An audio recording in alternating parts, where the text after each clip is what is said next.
আমি পেঁপেটাকে হালকা করে ভেজে নিব।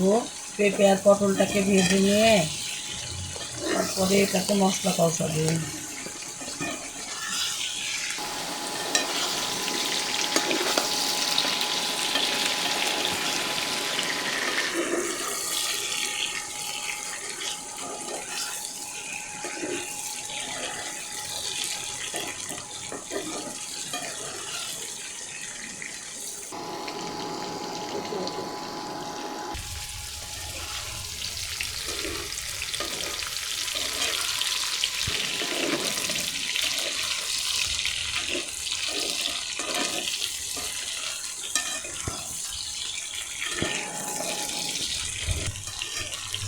দর্শক বন্ধুরা দেখেন আমার পেঁপে আর পটলটা ভাজা হয়ে গেছে। এখন আমি এটা উঠিয়ে নেব।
দর্শক বন্ধুরা এখন আমি এটার মধ্যে পেঁয়াজ অ্যাড করবো, কাঁচামরিচ অ্যাড করবো।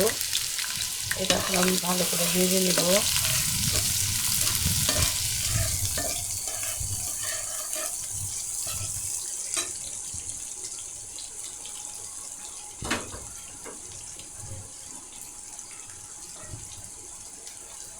এর মধ্যে আমি একটু এলাচ আর দারচিনি অ্যাড করব। 2 টুকরা দারচিনি, 2 টুকরা এলাচ আমি এটা অ্যাড করলাম।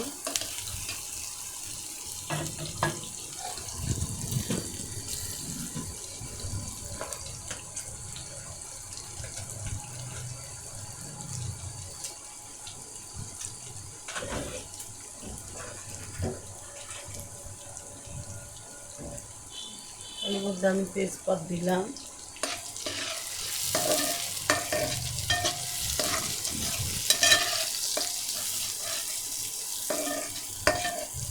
এটা ব্রাউন কালার হওয়া পর্যন্ত আমি পেঁয়াজটাকে ভেজে নিব।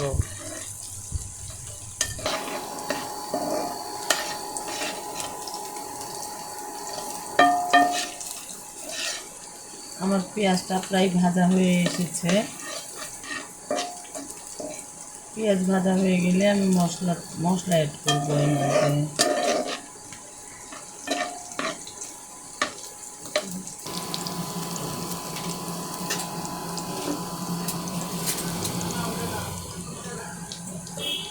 আমি এখানে 1 টেবিল চামচ আদা রসুন অ্যাড করলাম।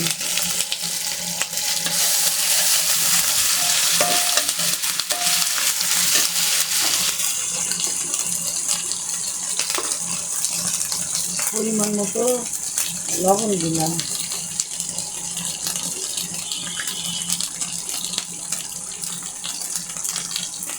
1 চা চামচ হলুদের গুঁড়া দিলাম। একটু পানি অ্যাড করলাম।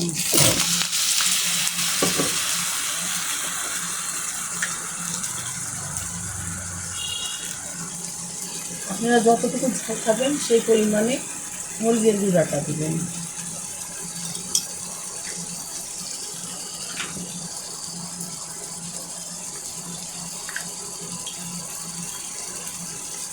আমি এখানে জিরা আর ধনিয়া গুঁড়া দিলাম কাঁচা।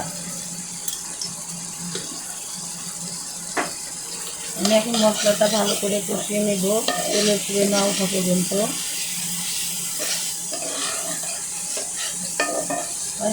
একটা একটা ফাইন গন্ধ এসেছে। এটা দিয়ে আপনারা পাচ্ছেন কি না জানি না, গন্ধটা আমার কাছে খুব মজার একটা গন্ধ লাগতেছে।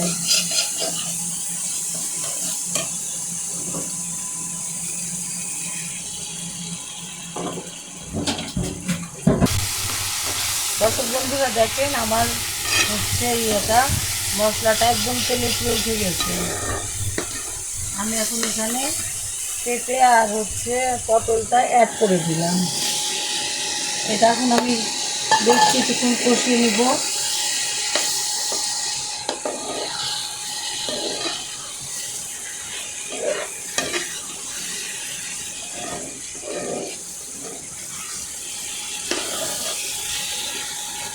কষানোর জন্য আমি এখন একটু 5 মিনিটের জন্য ঢাকা দিব।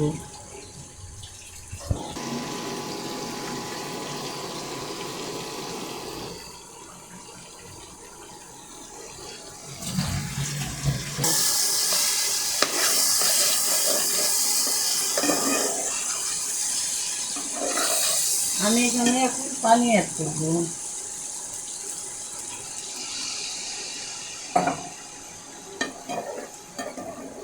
এটা ফুটা পর্যন্ত আমরা অপেক্ষা করব। ডিমটা দিব না, এখনই যদি ডিমটা দিই ডিমটা বেশ খানিকটা শক্ত হয়ে যায়, তখন আর ভালো লাগে না খেতে।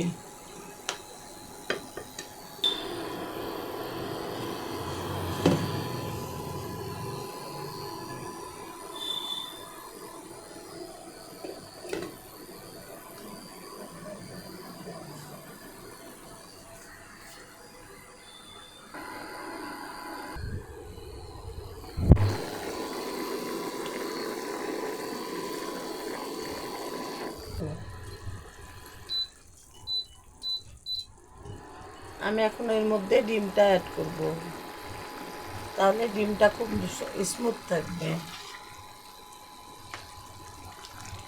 আমি 5 মিনিটের জন্য এটা ঢাকা দিব।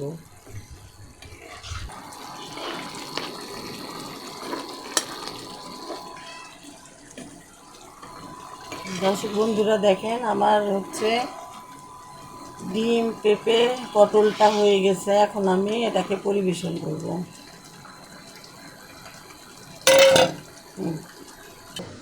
দর্শক বন্ধুরা দেখেন আমার ডিম পেঁপে আর হচ্ছে পটলটা হয়ে গেছে।